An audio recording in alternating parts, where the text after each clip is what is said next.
تراپی موقعی خوبه که تو رو به خودت برگردونه، نه اینکه واضح بشه برات که چقدر من حالم بده، وای چقدر گیرم، بری اونجا بشینی هفته 1 ساعت یه نفر گوشاشو بذاره برات و ساعتشو نگاه کنه تا تو قراتو بزنی، در مورد بچگیت بگی، در مورد همسرت بگی که چقدر بدجنسه، چقدر، بعد آخرش سر تکون بده حالا این مثلا عوامل تو، این عوارض تو، مثلا به خاطر بچگیته، به خاطر فلانه.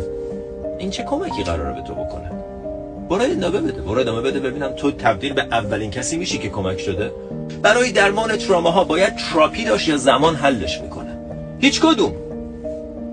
اگه تو تراپیستت، روانشناست، کسیه که رفته 4 سال 5 سال 10 سال دانشگاه، اومده بیرون، اون دانشگاهش هم الکی درس خونده، رفته اونجا مثل هممون که دانشگاه رفتیم، تعارف که نداریم تو دانشگاه که چیزی یاد آدم نمیدن، یه مدرکی گرفته زده بالا دیوار، یه مطبی باز کرده، درشو باز کرده، روانشناس فلانی. اگه اون آدمیه که رو خودش کار نکرده، خودش رشد شخصی نکرده، خودش با تراماهاش مواجه نشده، میخواد تو رو درمان کنه، 1000 سال این اتفاق نمیفته.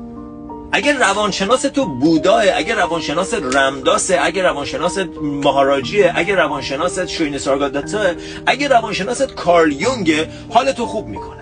ولی اگر روانشناس دکتر فلان کسکه که رفته از دانشگاه آزاد سیرجان یه مدرک گرفته زده به دیوار، یا از دانشگاه فریکین ییل رفته مدرک گرفته و زده به دیوار، خودش